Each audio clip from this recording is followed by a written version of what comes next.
आज के श्लोक में महाराज जी ने एक एक वाक्य के अंदर एक एक गूढ़ रहस्य भर दिया है। ये उनकी कृपा है।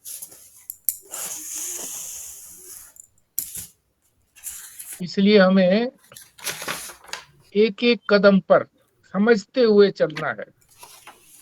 समझाने में वो कोई त्रुटि नहीं रखते, पर हो सकता है कि जिसको भाषा का थोड़ा कम ज्ञान हो या वेदांत की शब्दावली से कम परिचय हो, वेदांत की शब्दावली को भी वेदांत का शब्द बोल के उसको फिर समझा देते हैं। तो ये उनकी विलक्षण कृति है। इसलिए ध्यान से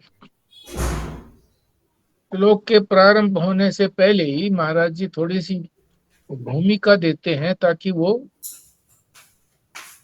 क्रम लगे कि पिछले श्लोक के साथ इस श्लोक का क्या क्रम बैठता है। ऊपर खापड़ तो नहीं चलते। कई बार ऐसे ही अनुभव में आता, मुझे अनुभव नहीं मालूम पड़ता है मन के अंदर कि इस श्लोक का यहाँ क्या तात्पर्य था, यहाँ एकदम फिर ये जिक्र करने लग गए। तो उसका सामंजस्य महाराज जी बैठाते हैं। तो भूमिका में जो 5 पंक्तियां दी गई हैं उसमें उन्होंने एक बात रहस्य की बताई है। एक एक रहस्य को सुनते चले जाना। अर्जुन के मन में, अर्जुन ने जब ये सुना, क्या सुना था? अंतिम जो पिछला जो श्लोक था इसमें क्या सुना था? भगवान अर्जुन को कल्याण के मार्ग पर चलने को प्रेरित करने के लिए डर दिखा रहे हैं। ये प्रश्न आया भी था स्वस्तिकरण। औरों का भी आ सकता, सबका आता है। सबका क्यों आता है? सभी आजकल ये कहते हैं हर एक व्यक्ति स्वतंत्र है। फिर बोल देता हूं, भारद्वाज साहब जुड़े हैं अब। हर एक व्यक्ति स्वतंत्र है। लोगों का ये कहते हैं हर एक आदमी स्वतंत्र है, अपने भले बुरे का हम स्वयं निर्णय करेंगे। शास्त्र कौन होता है अच्छे बुरे बुरे का नियंत्रण करने वाला? ये बहुत लोगों से बात हुई है तो वो यही कहते हैं कि हम किस लिए हैं, हमारी बुद्धि किस लिए दी है भगवान ने, इसलिए जो हम ठीक मानेंगे वो करेंगे। तो ये जो भूमिका स्वरूप 5 पंक्तियां हैं उसमें भगवान ने ये बताया है कि डर वाली बात क्यों डर दिखा रहे हैं भगवान? इसलिए दिखा रहे हैं कि चेतन जो है वो कोई भी कर्म बिना डर के नहीं करता। ये अन्य पुस्तक में जो आजकल मैं पढ़ रहा हूं उसमें ये आया था कि बिना डर के कोई भी चेतन कार्य नहीं करता, प्रेरित नहीं होता। और एक तरफ ये भी कहा है कि चेतन स्वतंत्र है। ये दोनों का को संगति कैसे करोगे? रीजनिंग कैसे होगी दोनों की?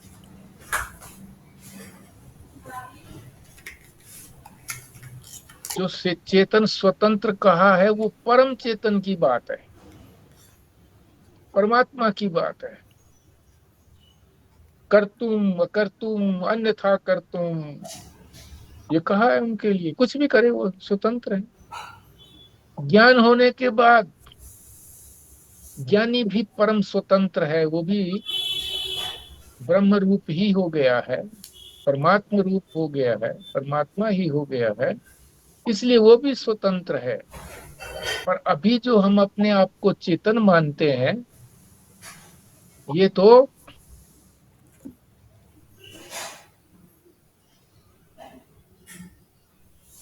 उसकी परछाई का चेतन है। उसके प्रकाश से जो प्रकाशित है स्वयं प्रकाश नहीं है वो, जो प्रकाशित है, यानी शरीर से लेकर के अहंकार पर्यंत। शरीर कहते ही आप दोनों शरीर ले लिया करो, शरीर स्थूल शरीर भी और सूक्ष्म शरीर भी। और फिर अंतःकरण में चार अंग हो गई, ये सभी जो है ना, ये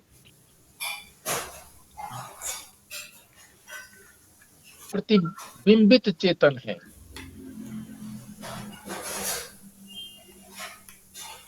इसलिए ये जो है बिना डर के प्रेरित नहीं होते। इनकी बात छोड़िए, जीव की बात छोड़िए। जीव जो है जब तक अपने आप को जीव समझता है कि मैं चेतन नहीं हूँ, परम चेतन नहीं हूँ, तब तक वो जीव है। जब तक ये सारे शरीर आदि को अपना मैं मानता है, तभी तो उसको ये संज्ञा दी गई है जीव की। सूर्य, चंद्रमा, यम देवता, सब उसी के भय से भयभीत होकर के अपने कार्य में रत हैं। उपनिषद ने कहा ये, सारा उपनिषद यहाँ पर उंडेल देते हैं महाराज जी।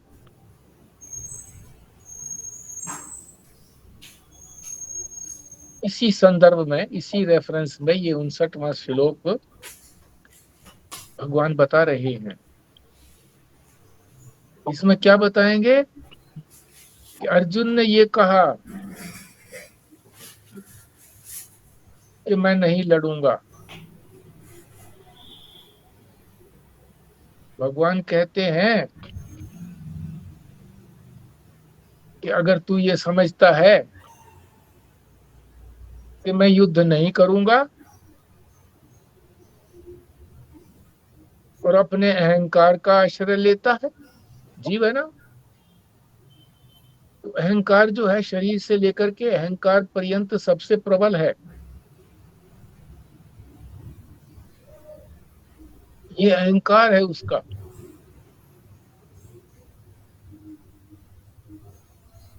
किसी भी अंग को, स्थूल शरीर को, सूक्ष्म शरीर के किसी भी अंग को, मन बुद्धि को जब अहंकार मैं मान लेता है कि ये मैं हूं,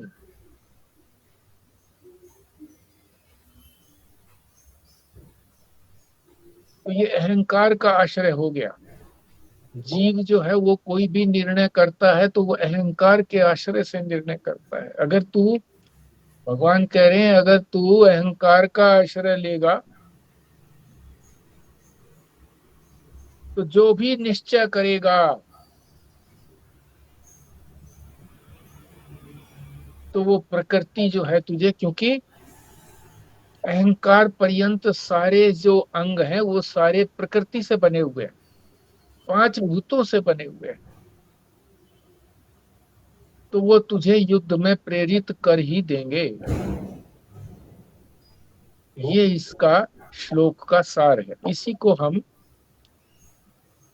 विस्तार से, रहस्यपूर्ण ढंग से समझेंगे जो महाराज जी ने बताया। पाठ, यत अहंकारम आश्रित्य न योत्से इति मन्यसे, मिथ्या एषः व्यवसायः ते प्रकृति त्वाम नियोक्ष्यति। जी हाँ जी, स्वस्तिका जी। हाँ जी। ओम।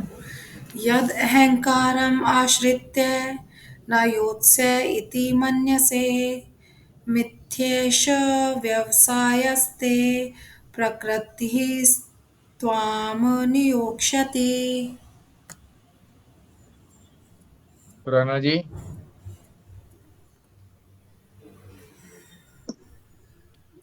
जी।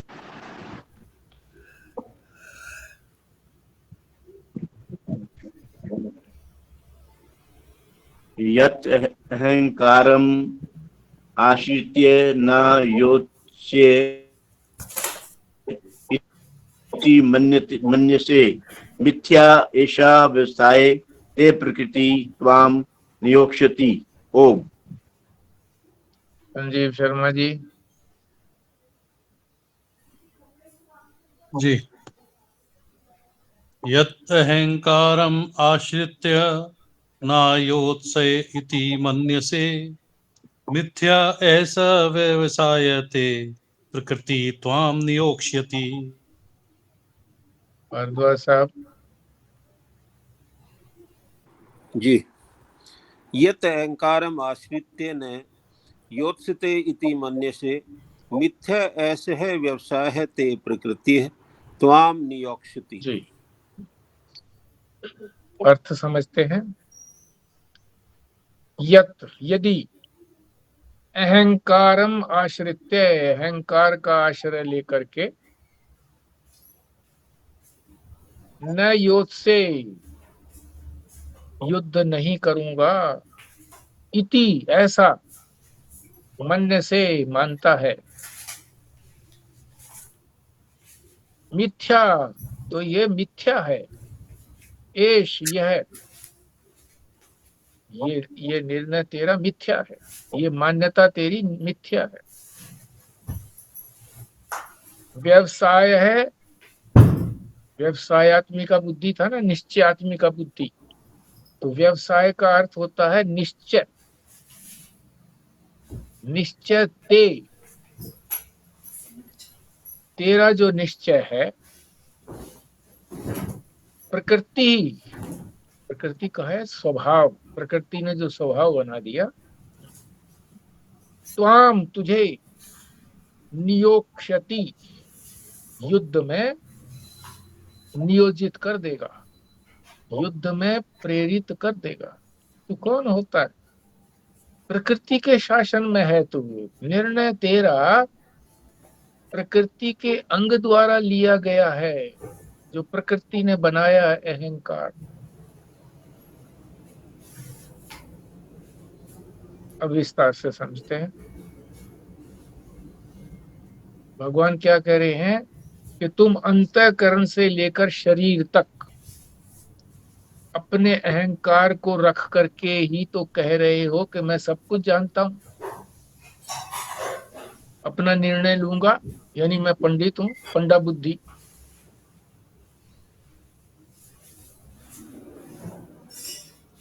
तेरी ये पंडा बुद्धि सब कुछ जानने वाली जो तेरी बुद्धि है ये सुषुप्ति में गहरी नींद में जब सो जाते हो तो अहंकार तो नहीं रहता ना न स्थूल शरीर रहता न सूक्ष्म शरीर रहता।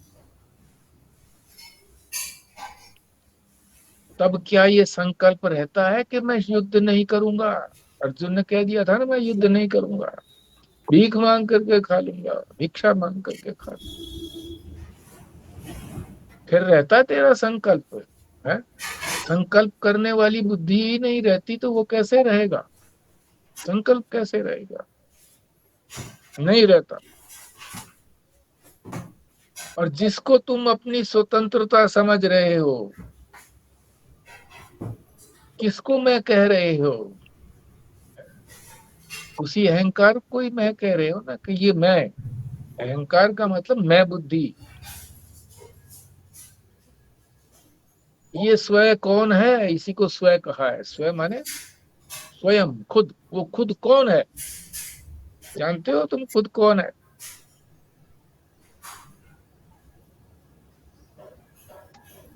नहीं जानते। सुषुप्ति में बिना अहंकार के जो चेतन है सुषुप्ति में ये अहंकार वाला तो चेतन है नहीं। कौन सा चेतन है वास्तविक चेतन आत्म चेतन वो स्वतंत्र है उसको तो कह सकते हो कि वो स्वतंत्र है क्योंकि वो तो आत्मा तो परम स्वतंत्र है परमात्मा परम स्वतंत्र है। और जागृत और स्वप्न के अंदर वो स्वतंत्र नहीं है हम जो है जागृत और स्वप्न के अंदर स्वतंत्र नहीं है। क्यों नहीं है? वहां हम अहंकार की परिधि में है, सीमा में है, मैं की परिधि में। गहरी नींद में तो ये मैं की सीमा नहीं रहती ना, मैं लीन हो गया होता है अज्ञान के अंदर। तभी तो तुम सहारा लेते हो, जागृत में भी सहारा लेते हो मैं का। सारी इंद्रियों को मैं मानते हो, तो जो भी निर्णय लिया गया है इंद्रियों के द्वारा, मन के द्वारा, जो अपना निर्णय मानते हो।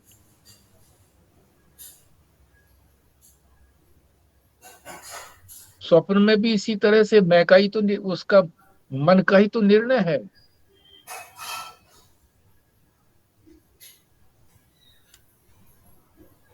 इसका सहारा लेकर के तुम कहते हो अपने को स्वतंत्र। ये तुम्हारी स्वतंत्रता नहीं है, ये तो गुलामी है। किसकी गुलामी? अहम की, अहंकार की गुलामी है। अहंकार जैसे कहता है वैसे तुम करते हो। तुम समझते हो यह स्वतंत्रता है।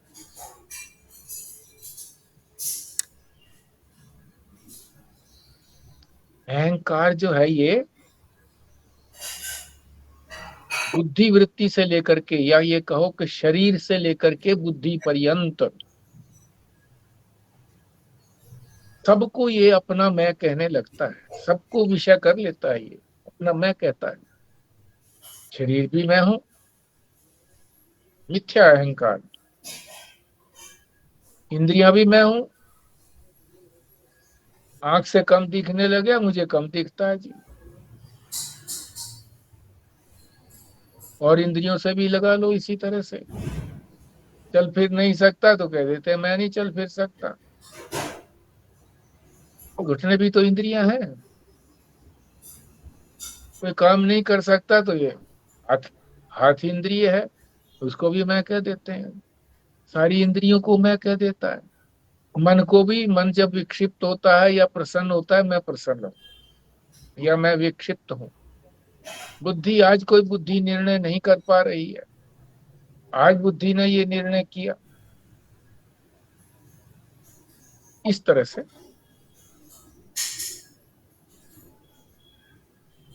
उसी का सहारा लेकर के, अहंकार का सहारा लेकर के सब कुछ करते हैं।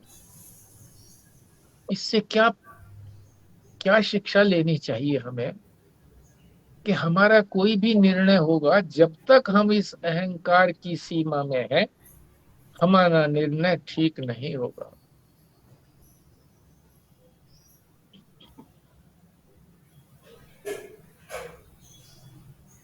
तब तक हमें परमात्मा की आज्ञा का पालन करना चाहिए, ज्ञान होने तक। परमात्मा की आज्ञा शास्त्र है, शास्त्र जो कुछ कहता है उसको मानो। कितना बड़ा उपदेश दे दिया हमको है? कैसे हमको अहंकार के घेरे से निकालने का प्रयत्न किया है।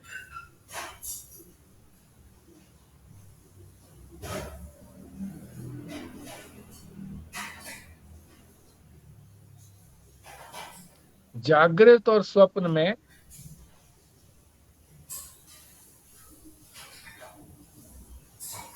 जो चीज है, जिसको हम मैं कहते हैं, अहम कहते हैं,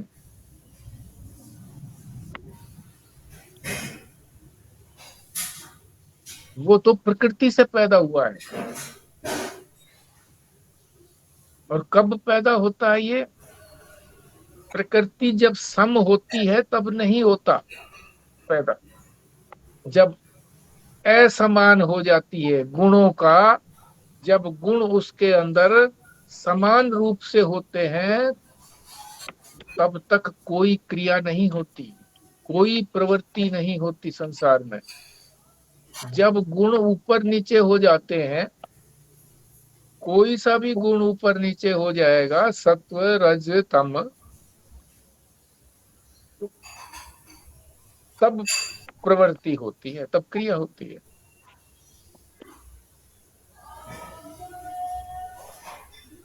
जागृत और स्वप्न के अंदर तीनों गुण काम करते हैं।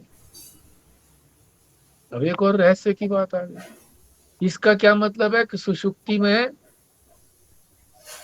गुणों का काम नहीं चलता, तीन गुण नहीं आते।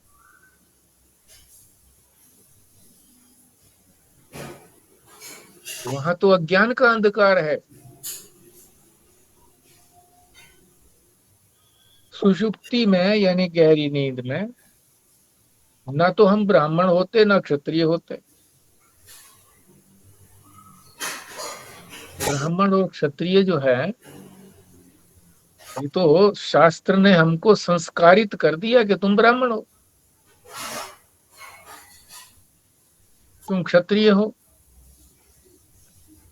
लोग तो कहते हैं हम कहीं भी जन्म लें, जन्म से थोड़ी निर्णय करना है हमारी जाति का। हमारी जाति का निर्णय तो होना चाहिए जैसा हम काम करते हैं। और ये बात जो है, अपनी जो बात समझते हैं ये अपील भी करती है सब दूसरे को, यही बोलते हैं वो।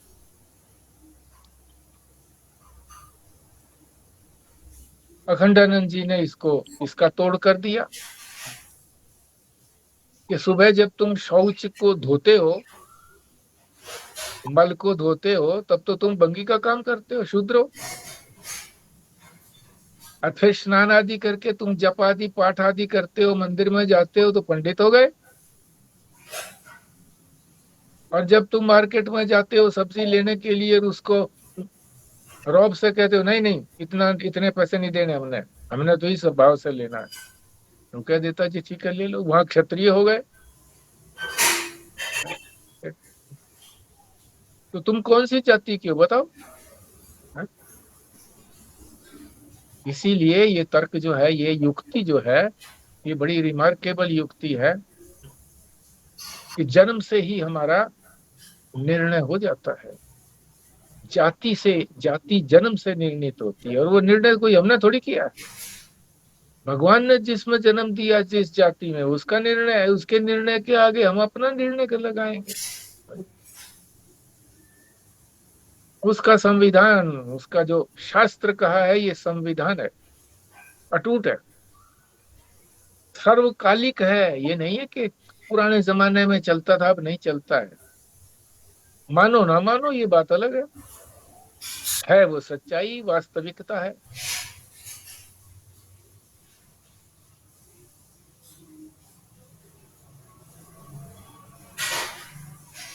और भी रहस्य बता रहे हैं। गहरी नींद में क्या बचा रहता है? अज्ञान है वहां पर, अज्ञान।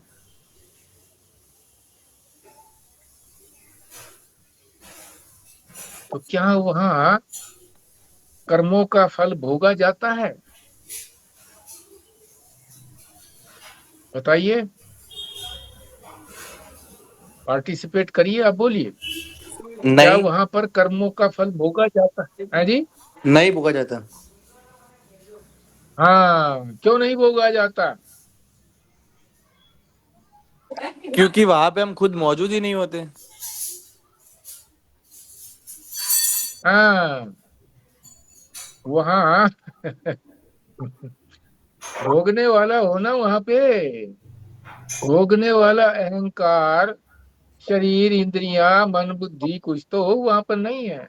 कैसे भोगेंगे? नहीं भोग सकते। इसीलिए कहा है कि सुषुप्ति के अंदर प्रारब्ध भोग नहीं होता, निर्णय।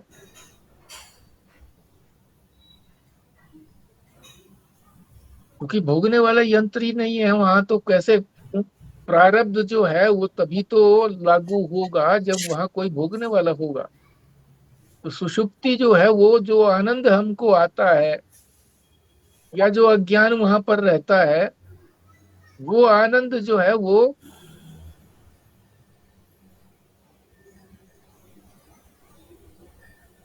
प्रारब्ध का आनंद नहीं है, या प्रारब्ध का दुख नहीं है वहां पर।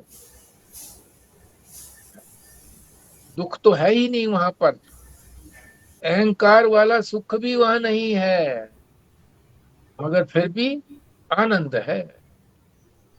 आनंद और सुख दोनों अलग अलग चीजें हैं। सुख जो है वो संसार के पदार्थों से सुख मिलता है, मिलता नहीं है, मिलता हुआ प्रतीत होता है हमको।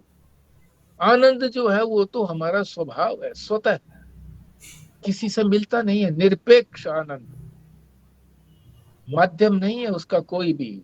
यहाँ तो माध्यम है, रसगुल्ला मिला तो रसगुल्ला माध्यम हो गया, और भी माध्यम है, हमारी लाइकिंग भी होनी चाहिए उसके लिए, ये भी माध्यम हो गया। मन, हमारा मन भी करे रसगुल्ला खाने को, तब हमको उसकी प्रतीति होगी। वास्तविक में तो वो सुख भी नहीं है।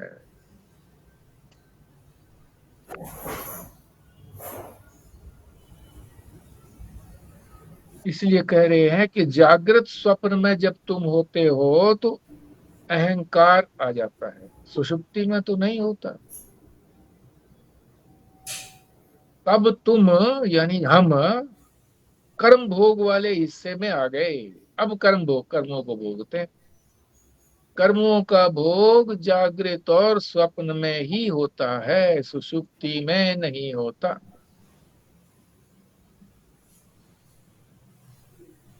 सुषुप्ति के बिना कोई रहता भी नहीं है, चाहे उसको 1 मिनट के लिए आए, टूट टूट करके आए। साक्षात मैंने तो देखा है, स्वयं स्वयं देखा है सारी रात पीड़ित व्यक्ति को,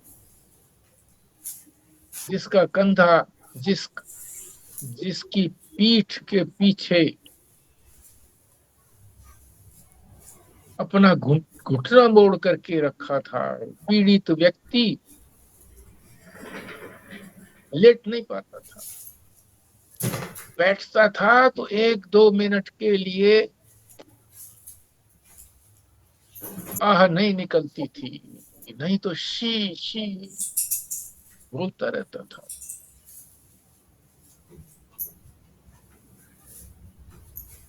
बाथरूम में भी झाड़ू लगा के ले आ सकते। सारा अहंकार था उस वक्त, सुषुप्ति तो थी नहीं, 1-2 मिनट की आती थी, वहां भी भोगता था। ये मत कहिए कि सुषुप्ति थी जी, वो तो सोया हुआ था, आंख मिची हुई थी, सोया हुआ तो नहीं। जब उसके अंदर अहंकार था, दुख था, जब गहरी नींद आती 1-2 मिनट के लिए तो अहंकार हट जाता था, तब वो नींद में उसका अहंकार नहीं था, तो वो कर्म भोग भी नहीं थे। तो कर्म भोग इतने थे कि वो जागृत में भी, स्वप्न में भी, और जो सुषुप्ति का समय होता है, समय बता रहा हूं मैं, सुषुप्ति नहीं, रात का समय, उसमें लगा करके वो सारे कर्म भोग हो रहे थे।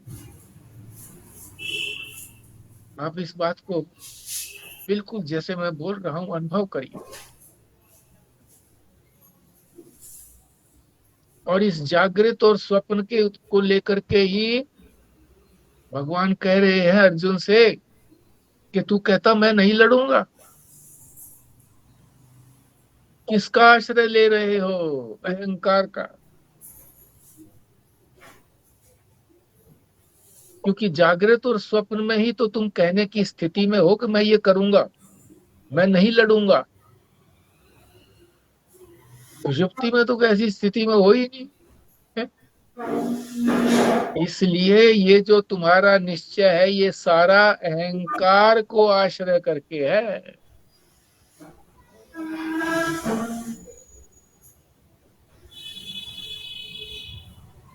अब आगे कहते हैं कि यदि,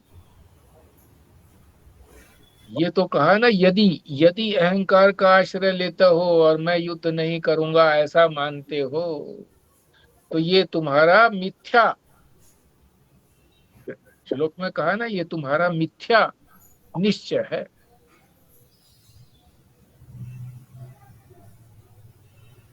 और ये मिथ्या निश्चय क्या परिणाम दिखाएगा वो भी बताएंगे आगे, पर अभी बीच में ये बता रहे हैं यदि साक्षी स्वरूप का अपना आश्रय बना लोगे, परम चेतन को अपना आश्रय बना लोगे, भगवान को अपना आश्रय बना लोगे, तो भगवान कह रहे जो भी मैं कुछ कहता हूं करो।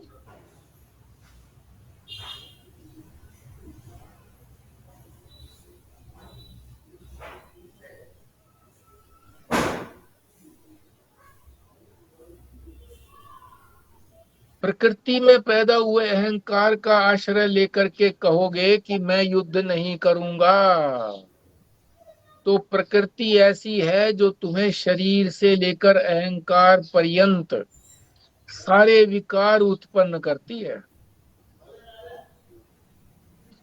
शरीर में भी प्रकृति विकार उत्पन्न करती है।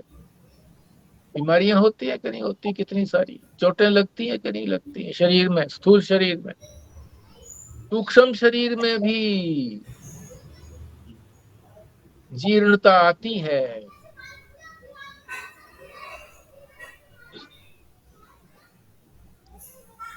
मन बुद्धि में भी इसी तरह से।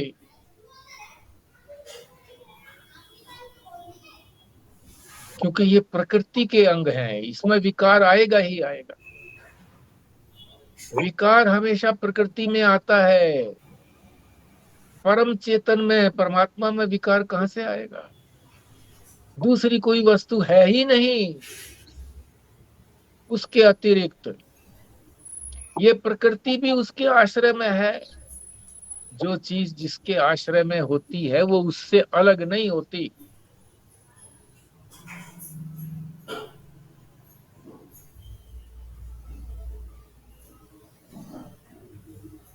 यदि हमारी शक्ति, पैरों की शक्ति तो है ना पैरों के अंदर, वो किसके अधीन है? हमारे अधीन है।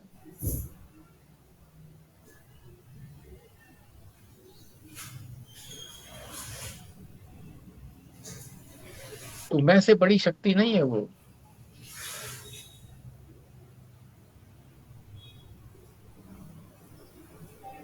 इसको परम शक्ति मत कहना, जो परमात्मा में भी है। तीन शक्तियां, ज्ञान शक्ति, क्रिया शक्ति और ज्ञान शक्ति, इच्छा शक्ति। इच्छा शक्ति, क्रिया शक्ति और ज्ञान शक्ति, ये तीन परमात्मा की शक्ति है। हमको दे रखी है, ये उधार दे रखी है, किसी कार्य को संपन्न करने के लिए दे रखी है। अगर इसको सहारा लेकर के ये तो विकार उत्पन्न करेंगे। अभी तुम कुछ सोचते हो, फिर कुछ सोचने लगोगे, यही तो विकार है। परिवर्तन न होना उसको कहते हैं अविकार, और परिवर्तन होने को कहते हैं विकार। विकृत हो जाना, परिवर्तन ही तो विकृत होना है, किसी चीज का बदल जाना।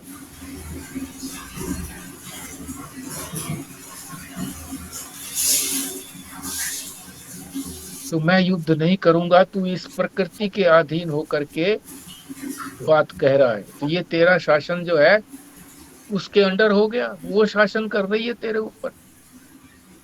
तू अपने आप थोड़ी कर रहा है, वो प्रकृति करा रही है।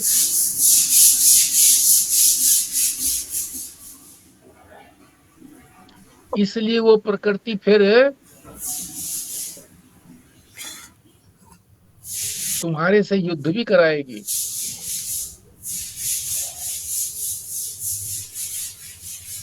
क्योंकि तुम्हारा जो शरीर बना है वो सारा प्रकृति का ही तो शरीर है, और प्रकृति का ही नियंत्रण है। तो वो तुम्हारे से फिर युद्ध कराएगी। अनेक तरह से प्रताड़ित करेंगे लोग। हरे क्षत्रिय होकर के पीठ दिखा करके चला गया।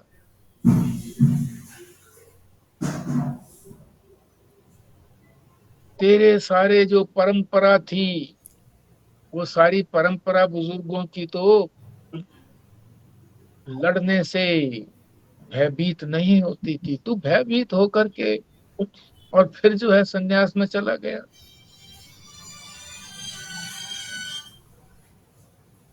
लानत देगी, और तुझे तुझे नहीं,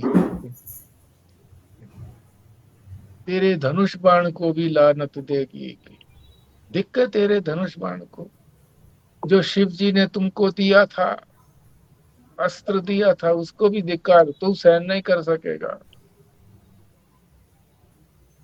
फिर तीर कमान उठा लेगा, गदा उठा लेगा। और उदाहरण भी देते हैं, सटीक उदाहरण, मेघनाद।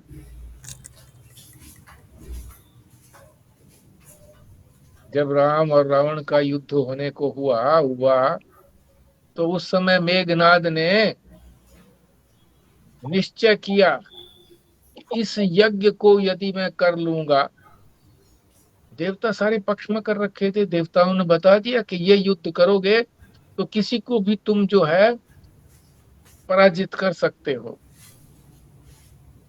तो वो ये संकल्प करके उस यज्ञ को करना प्रारंभ किया, और उस यज्ञ में ये था कि उससे ऐसी शक्ति आ जाती है कि वो किसी को भी पराजित कर सकती है। बंदरों को पता लगा ये,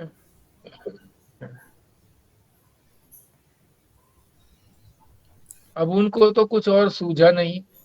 पहले तो उनके नाक को, कान को, सिर को छेड़ना छाड़ने लगे, बोले इससे कुछ काम नहीं चलता। उसके ऊपर पेशाब करने लगे। अब ब्राह्मण का लड़का था, ब्राह्मण ही तो था, ये सारा जो था ना, रावण आदि, इनके भाई आदि सारे ब्राह्मण थे, प्रकांड पंडित थे। यज्ञ छोड़ दिया, लड़ने लगा, बस बंदरों का काम बन गया। वो यज्ञ के अंदर व्यवधान हो गया, टूट गया यज्ञ। इसी तरह से तूने जो अपना निश्चय किया है, वो जबरदस्ती तेरे से प्रकृति करवा लेगी। तू बर्दाश्त नहीं करेगा, तरह तरह के आक्षेप करेंगे, फिर भी लड़ोगे तो सही। प्रकृति पे तुम छोड़ रहे हो तो फिर भी लड़ो तो क्या ही, प्रकृति तो ऐसे करा ही लेगी, क्योंकि तुम स्वतंत्र हो नहीं, प्रकृति का दास हो, तो लड़ा लेगी तुमको।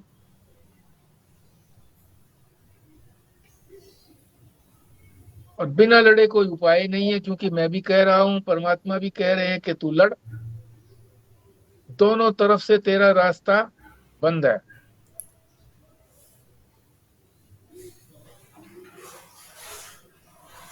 तीसरा कोई विकल्प है नहीं। पर जो प्रकृति के अधीन होकर के तुम लड़ोगे, और उसी को तुम स्वतंत्रता कह रहे हो, और सभी लोग कहते हैं स्वतंत्रता, कि हर एक आदमी स्वतंत्र है, अपना भला बुरा सब अपने आप निर्णय करने वाले हैं, शास्त्र कौन निर्णय करने वाला हो गया। तो ये तुम्हारी स्वतंत्रता नहीं है, ये तुम्हारा निश्चय जो है, ये गलत निश्चय है, मिथ्या निश्चय है। यही तो कहा श्लोक में, मिथ्या व्यवसाय है निश्चय, झूठा निश्चय। ये प्रकृति जो है तुमको नियुक्त करेगी। जो भी कर्म तुम करोगे उसका क्या परिणाम होगा, उसके फल मिलेंगे, फल मिलेगा, कर्म का फल मिलता है, और साथ साथ संस्कार भी बनते हैं। फल मिलेगा तो भोगोगे ना, भोगोगे तो प्रारब्ध भी क्षय होगा, मगर उसके वासना भी बनेगी, फिर भोग की वासना, संस्कार भी बनेंगे, क्या पाप पुण्य भी। हाँ जी, क्या हम कर्म में स्वतंत्र नहीं है? हाँ जी, बोलिए जी, बाकी लोग बोलिए। स्वतंत्र है जी, कर्म में स्वतंत्र है। तो फिर यहाँ पे क्यों कहा गया वो जो स्वतंत्रता है वो कर्म की स्वतंत्रता की तो बात हो रही है, फल में तो हम हैं ही नहीं। देखो, हम जो लोग हैं, हम जो हैं, जीव जो है, वो आधा प्रकृति के अधीन है और आधा जो है वो चेतन के अधीन है। यहाँ पे प्रकृति का मतलब 3 गुण है ना, या कुछ और है? हाँ, 3 गुण है। 3 गुण तो जब ये प्रकृति चलायमान होती है, जब सारा क्रियाएं होती हैं, तब उसको कहते हैं 3 गुणात्मक है। वैसे तो सारे अंग हमारे प्रकृति से बने हुए हैं, 5 भूतों से बने हुए हैं। 5 भूत ही तो प्रकृति है, 5 भूतों से बने हुए हैं। तो प्रकृति का मतलब शरीर, मन, इंद्रिय और सूक्ष्म शरीर, इसकी बात है प्रकृति का मतलब? हाँ, प्रकृति इसको कहो या प्रकृति उसको कहो, कि जो 3 गुणात्मक प्रकृति है वो भी चलाती है, वो इसी को तो चलाएगी। जिसमें उसका अधिकार है वो इसको चलाएगी। और आधा हमारा जो अधिकार है वो चेतन का अधिकार है। चेतन, कि हम परमात्मा की यानी चेतन की आज्ञा के अनुसार चलते हैं या प्रकृति की आज्ञा के अनुसार चलते हैं, ये हमारी स्वतंत्रता है।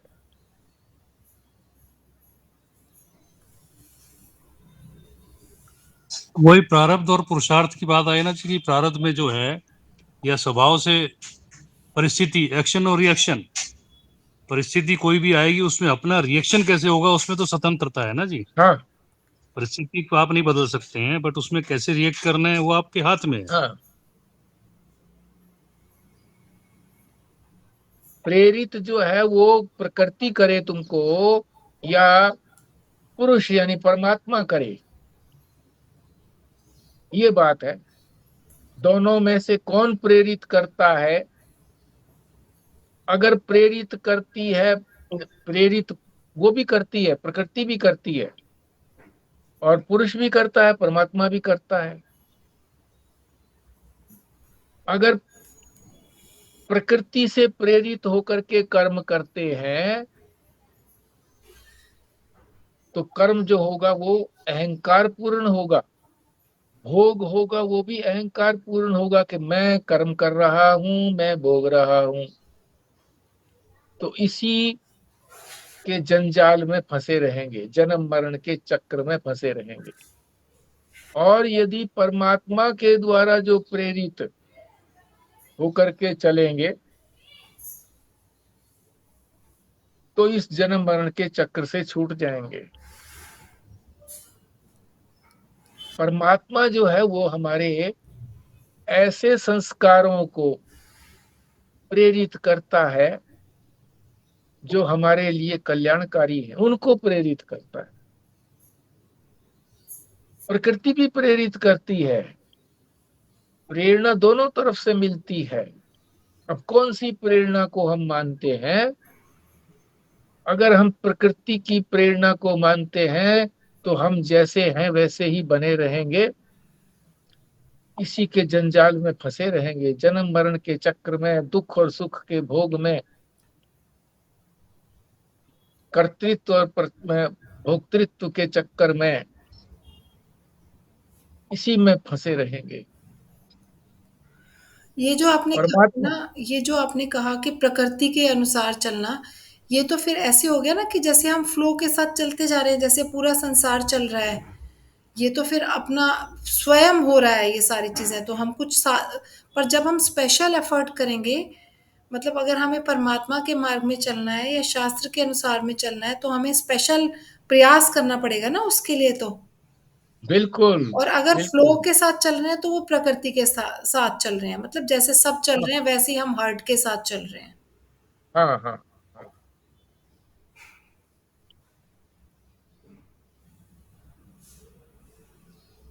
उसके अनुसार चलते हैं तो सारी जिम्मेवारी परमात्मा की आ जाती है, और वो हमारे कल्याण का है ही है, सुपर पावर है।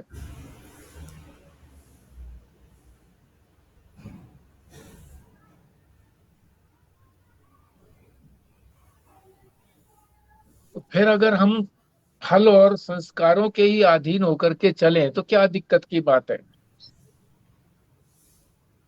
फल और संस्कार जो है ये जड़ हैं। एक और रहस्य की बात बता दी, कई रहस्य की बात आई है बीच में, बता नहीं पाया मैं। जड़ है, ये संस्कार भी जड़ है, कर्म भी जड़ है, चेतन नहीं है ये। जो जड़ चीज होती है वो उसी समय तो फल दे सकती है। फल क्या दे सकती है? Action and reaction. जैसा आप जितने जोर से हम बाल को दीवार पर मारेंगे उतने ही जोर से हमारे पास आएगी, तो ये उसका फल हो गया। परंतु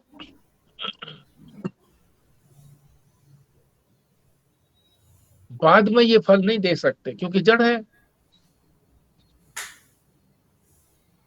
ये तो रिएक्शन आ गया उसका, जड़ का। पर फल तो एकदम आता नहीं है। जब आएगा फल, उसी समय तो पाप के कर्म का फल मिलता नहीं है। कुछ उस समय भी मिल सकता है, कुछ बाद में भी मिलता है। तो जड़ है ये, कर्म भी जड़ है और उनसे बने हुए संस्कार भी जड़ हैं। जब जिससे जो चीज बनेगी वो भी तो जड़ होगी।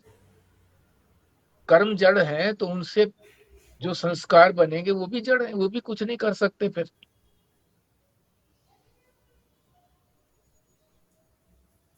परमेश्वर जानता है कि जीव के कौन से संस्कार को मैंने प्रेरित करना है। ये समझ करके अगर तू परमात्मा की शरण लेता है, यानी मेरी शरण लेता है, भगवान कह रहे हैं, तब तो मैं तुम्हें पार करा दूंगा। और नहीं तो जन्म मरण के चक्र में चलते रहोगे।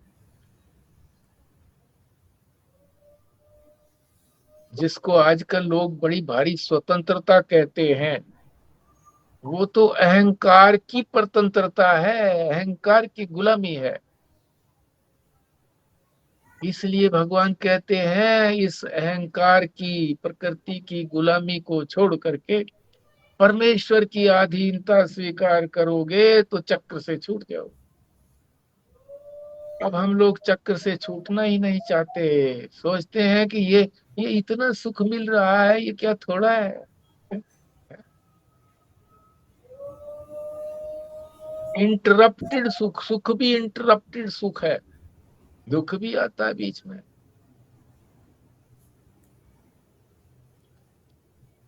और ये जो सुख आता है ये फिर हमारे पुण्यों के फल के स्वरूप आता है। समाप्त हो जाता है, समाप्त भी तो हो जाता है। फिर फिर कमाओ, फिर खाओ। इसलिए परमात्मा की शरण लो। इसी को शरणागति कहते हैं। मगर ये शरणागति अंध शरणागति नहीं है। यहाँ तो ज्ञान रूप से, युक्ति रूप से समझाई जा रही है। और ये महाराज जी के अतिरिक्त दुर्लभ है, किसी और का समझाना दुर्लभ मालूम पड़ता है। होगा कोई समझा सकता होगा, हमारी पहुंच नहीं रही है, इसलिए हम कहते हैं। ठीक है जी, बोलिए अब आप।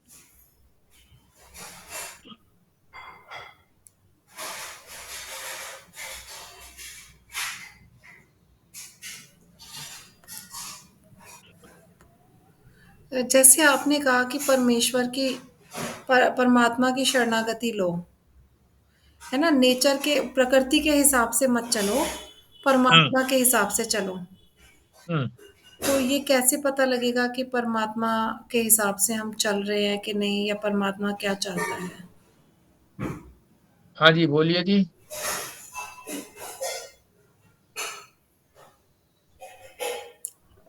थोड़ा थोड़ा वैसे पता है कि शायद आप ये बोलोगे कि शास्त्र के अनुसार चलो, उसी में उसकी आज्ञा है, जैसा शास्त्र कहता है वैसा ही परमात्मा चाहता है, ऐसा है क्या? ये भी है, पार्शल उत्तर है, सीधा हिट नहीं है। बोलिए जी, और कौन बोलता है?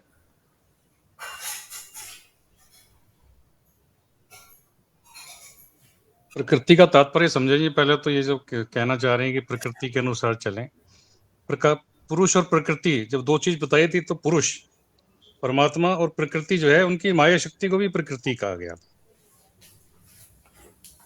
हम्म तो अगर माया शक्ति के अनुसार, माया के अनुसार चलेंगे, तो वो वही बात है कि उसके अनुसार चलेंगे तो चक्कर में, संसार के चक्कर में फंसे रहेंगे। अविद्या है, प्रकृति भी है, अविद्या कहें, माया कहें, अज्ञान कहें।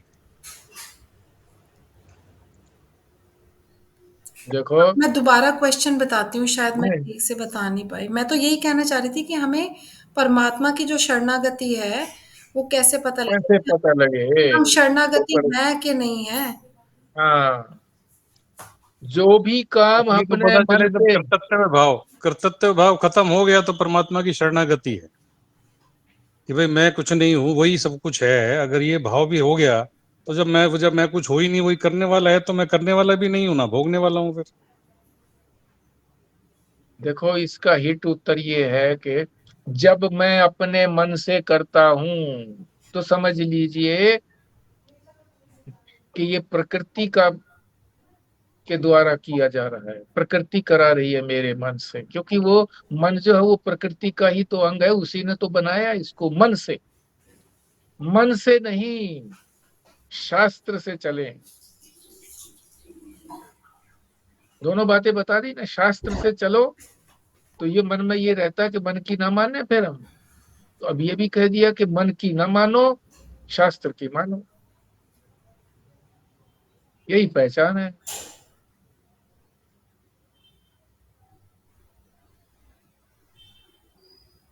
अब ये शास्त्र की कब मानेंगे? जब शास्त्र को सुना होगा, या उन लोगों के आचरण को देख करके जो शास्त्र के शास्त्रज्ञ हैं, उनके आचरण को देख करके हम चलेंगे। तो हम अपने मन के अनुसार नहीं चलेंगे, फिर तो शास्त्र के अनुसार ही चलेंगे। इसीलिए तो शास्त्र सुनाया जा रहा है, गीता सुनाई जा रही है। इसी में सारे उपनिषदों को ढेल दिया है महाराज जी ने, समझाने में कोई कसर नहीं छोड़ी। हाँ जी। कभी कभी कहते हैं कि अगर शास्त्र ना भी पढ़ा हो, ना पता हो कि क्या करना चाहिए, तो अपने अंतरात्मा की आवाज़ सुननी चाहिए और उसके हिसाब से कार्य करना चाहिए। तो मेरा क्वेश्चन ये है कि क्या सबकी अंतरात्मा उतनी जागृत है कि वो उनको बता पाए कि ठीक है, क्या ठीक है और क्या गलत है, और कहाँ चलना चाहिए, कहाँ नहीं चलना चाहिए। ठीक बात है, ठीक बात है। लोग यही कहते हैं कि जी हमारी अंतरात्मा से आवाज आती है। दोनों आवाजें आती हैं जी, हमारी अंतरात्मा भी बताती है और वैसे भी बताते हैं। तो अंतरात्मा बताइए जी, बोलो जी आप में से।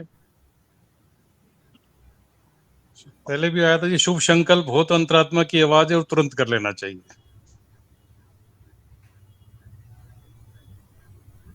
देखो अंतरात्मा कोई आवाज नहीं देती है। आत्मा तो क्रियाशील है ही नहीं, तो ये आवाज देना, मुंह से बोलना, ये भी तो क्रिया है। अंतरात्मा कोई जवाब नहीं देती है। जो भी जवाब आता है वो मन का जवाब आता है। हाँ, शास्त्र का अगर हमने खूब श्रवण किया है, स्वाध्याय किया है, तो वो भी हमारे मन की आवाज नहीं होगी। वो मन में ये आएगा कि शास्त्र ऐसा कहता है, शास्त्र ऐसा कहता है। वो चाहे अभी हमारा निश्चय नहीं बना है कि ठीक है या गलत है, मगर ये पता लग जाता है कि हाँ शास्त्र ने ये बात कही है कि इस समय में ऐसे करना चाहिए। हमने तो शास्त्र ज़्यादा नहीं सुना, पर फिर भी जैसे ही कोई गलत कार्य होता है, चाहे हम उसको करते जाते हैं, कंटिन्यू भी करते हैं, पर ये तो पता लग जाता है कि अंदर से ऐसे लगता है कि काम तो गलत हुआ है। या झूठ बोला, हमने मैनिपुलेट किया, कोशिश की सच बोलने की, पर हम झूठ बोलते गए, तो अंदर से मेरे को तो ऐसे लगता है कि अ, जो थोड़े से इग्नाइटेड सोल होंगे उनको पता लग जाएगा कि हम गलत कार्य कर रहे हैं और क्या ठीक है और क्या गलत है, वो इनके बीच में फर्क जान पाएंगे। जो सुनेंगे उनको तो आवाज आएगी अंदर से। देखो जिनके संस्कार बहुत होंगे शास्त्र के पूर्व जन्म के संस्कार, और इस जन्म में भी जो अपने बुजुर्गों से जो शास्त्र का पालन करते थे, वो भी तो संस्कार है ना। वो संस्कार प्रबल होंगे तो वो ये बताएंगे कि ये करना गलत है, तो उसको भी आत्मा की आवाज कह देते हैं वो, पर वो हमारे संस्कारों से संस्कारित मन की ही है आवाज। संस्कारित मन की आवाज है, संस्कारित बुद्धि की आवाज है। समझ गए? हाँ, ये तो सच है कि आत्मा तो नहीं बोल सकती कुछ भी। बोलेगा मन ही, बताएगा मन ही, बुद्धि ही बताएगी, मगर वो संस्कारित बुद्धि और संस्कारित मन बताएगा कि ये गलत है, क्या ठीक है ये भी वो बताएगा, ये ठीक है, क्योंकि ये शास्त्र ऐसा कहता है, सुना है उसने, पूर्व में सुना है, अब भी जो है आचरण किया है, आचरण को देखा है, तो उसके संस्कार बने हैं, ऐसे स्वतः बने हैं। चाहे वो ये कह रहा हो कि मैंने पहले नहीं श्रवण किया था, अब श्रवण करने लगे हैं, पर पहले के संस्कारों से भी तो हम वो रहते हैं, प्रेरित रहते हैं। परमात्मा उन संस्कारों को संस्कारित, उन संस्कारों से प्रेरणा देता रहता है। जब भी उसकी प्रेरणा को हम जानते हैं, तब समझिए कि हम परमात्मा की आज्ञा के अनुसार चल रहे हैं।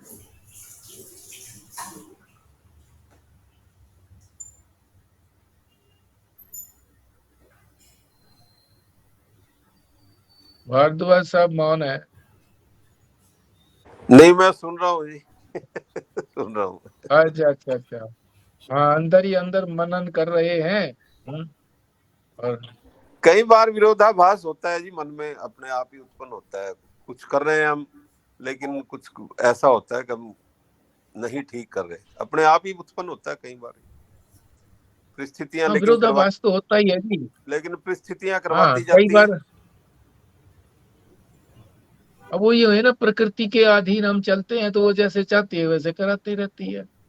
लोभ के वशीभूत हो जाते हैं हम, कामना के वशीभूत हो जाते हैं हम, कि ऐसा करेंगे तो ये हमारा फायदा होगा, तो ऐसा क्यों ना कर ले। ये कर्म भूमि में विरोधाभास थोड़ी तो ना। होता ही है जी।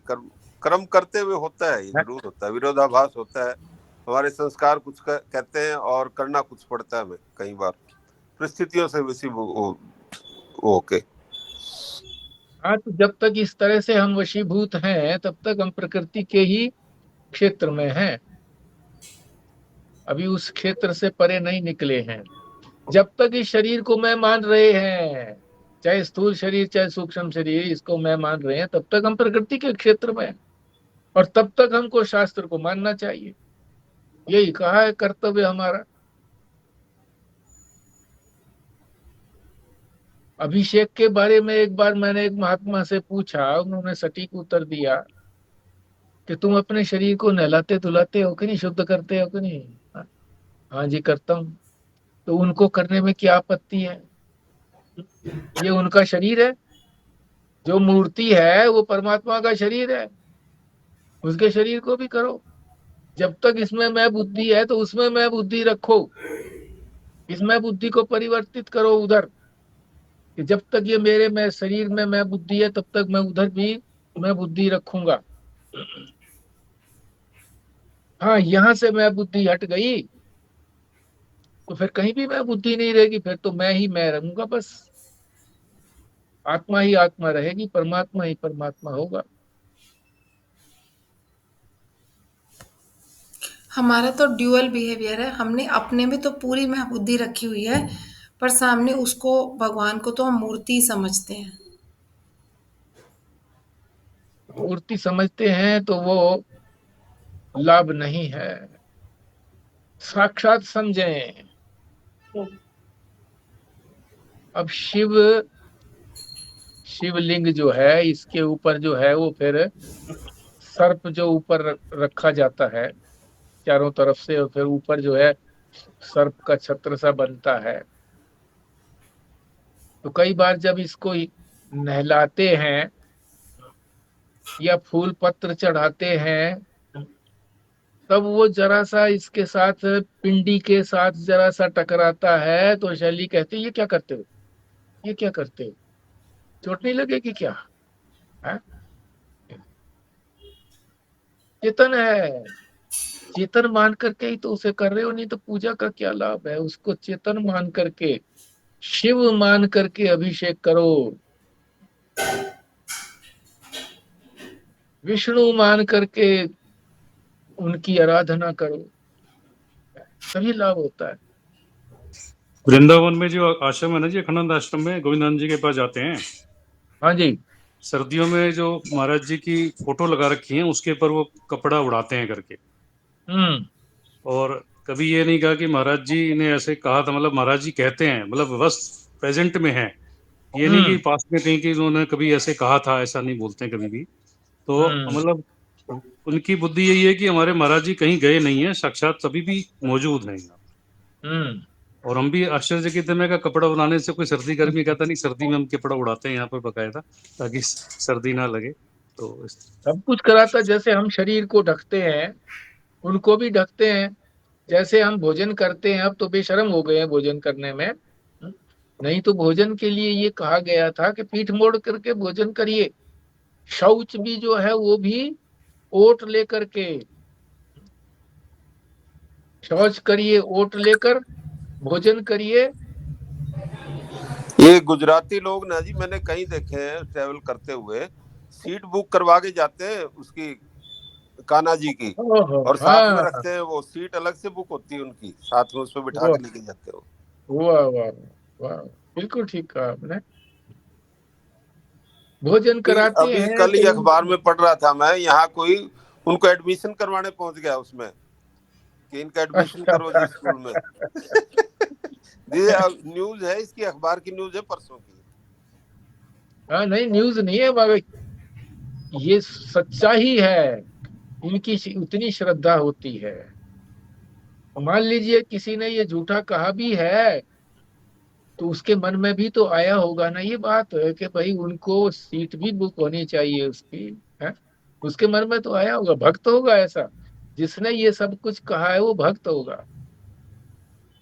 ये तो मैंने देखा है जी, बुक करवा के लेके जाते हुए तो देखा है मैंने, आई हैव सीन। हाँ और हमने तो ये भी देखा है कि वहाँ जो एक माता थी आश्रम में जहाँ पहले शैली रहती थी, वहाँ पे हाँ। माता उनके लिए प्रॉपर दूध लेना, सब कुछ करना, फिर उनको स्कूल भी लेके जाती थी, स्कूल से वापस लेके आती थी, और उन्होंने कोई 8वीं या 10वीं का कुछ सर्टिफिकेट भी बनवाया हेडमास्टर को कह के कि मतलब वो हर साल उनको प्रमोट करवाती थी कि अब ये हो गए 6 में, अब 7th में।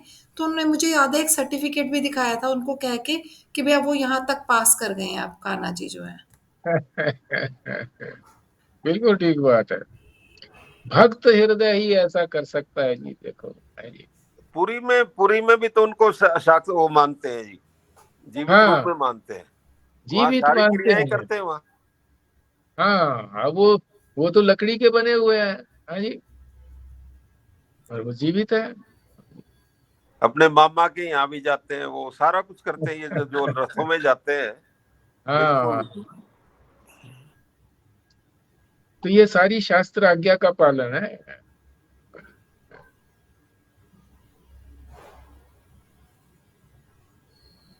और ठीक जी, अच्छा जी, ठीक है फिर पूर्णाहुति के लिए आप ही करिए भारद्वाज साहब। ओम पूर्णमद पूर्णमिदं पूर्णात् पूर्णमुदच्यते पूर्णस्य पूर्णमादाय पूर्णमेवावशिष्यते। ओम शांति शांति शांति। ओम नारायण। नारायण।